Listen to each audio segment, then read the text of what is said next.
Alors maintenant, on va voir comment gérer les éléments au cas par cas. On a déjà vu que déjà il y avait ces propriétés qui étaient liées, hein, flex basis, grow et shrink. Et maintenant, on aimerait voir si un par un, on peut les bouger comme ça sur les axes. Main axis, cross axis, axe principal, axe croisé en français, et donc axe X et Y si on veut encore mieux le comprendre. Voilà. Donc ici, qu'est-ce qu'on va faire? Eh bien, on va faire une width avec une valeur absolue, par exemple 800. J'espère que ça va passer. 800, parfait, super. 800, ensuite le flex ici, on va l'enlever, on remet les widths ici à 150, 150, génial. Donc par exemple, notre premier item ici, on voudrait qu'il soit en bas. Ils sont en bas comme ça, sur l'axe croisé, sur l'axe Y. Comment on fait? Eh bien, donc c'est le premier ici, on vient faire align self, tout simplement.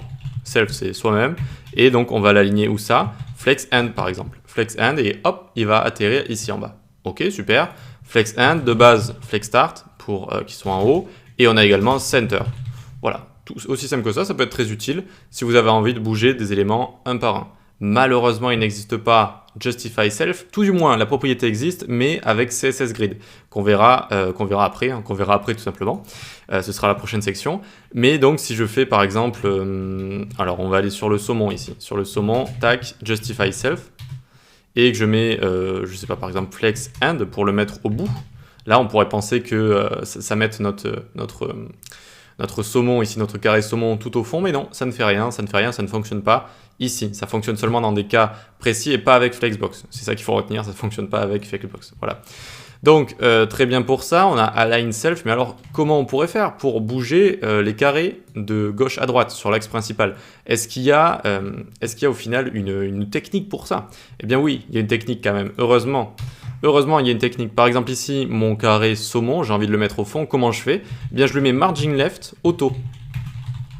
Margin left auto, et hop, ça va créer une marge automatique à gauche ici et pousser l'élément au bout comme ça, tout simplement. Donc c'est assez pratique les marges comme ça, de les utiliser quand on a envie de bouger les éléments sur l'axe principal, main axis. Ok? J'espère que vraiment c'est pas trop compliqué ces histoires d'axes comme ça, mais ce qu'il faut juste comprendre, c'est qu'on a un axe principal avec tout ce qui est Justify, notamment Justify Content, c'est lié à l'axe principal. Et si on retourne l'axe principal en Flex Direction Column, eh bien Justify Content est toujours lié à l'axe principal, sauf que au lieu que ce soit l'axe X, vu qu'on l'aura retourné, ce sera de haut en bas et ce sera devenu l'axe Y, pour mieux le comprendre si vous voulez. Mais vu que c'est toujours fidèle au main axis, eh bien ça le fait de haut en bas. Voilà, ça c'était juste un petit résumé de, vous savez, quand on change la direction. Et on peut retourner ici. Qu'est-ce qu'on peut faire d'un petit peu plus funky encore avec les marges auto et align self? Eh bien, on pourrait mettre cet item ici en bas à droite. On pourrait le mettre en bas à droite. Et donc, facile, vous allez me dire, il suffit d'utiliser align self et on lui met flex end et margin left auto. Et tam, hop, c'est ici, c'est bon, c'est terminé. On a réussi à le placer ici. Allez, dernière chose que je vais vous montrer avec les marges. Ce qu'on va faire, on va mettre les deux items ici en commentaire. Et le premier du coup qui est là, on va lui enlever cet align self ici. Et on va juste remettre justify content et align items ici. Et pas la flex direction column. Et donc là, ça le centre parfaitement. Ça le centre parfaitement sur X et sur Y. Hop, main axis, cross axis, c'est parfaitement centré. Eh bien, il existe une façon de faire également. Ça, on le met en commentaire. Et on vient ici faire margin auto. Margin auto, tac.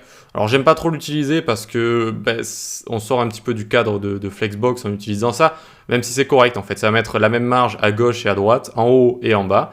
Et donc, sur notre élément flexible ici, ça va fonctionner.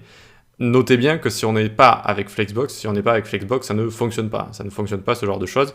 C'est que quand on a Flexbox, qu'on peut créer les mêmes marges en haut, en bas, à gauche, à droite. Et donc, si on inspecte tout ça, vous voyez ce que ça fait. Ça met de l'orange partout autour. Et en fait, voilà, ça met des marges un petit peu partout.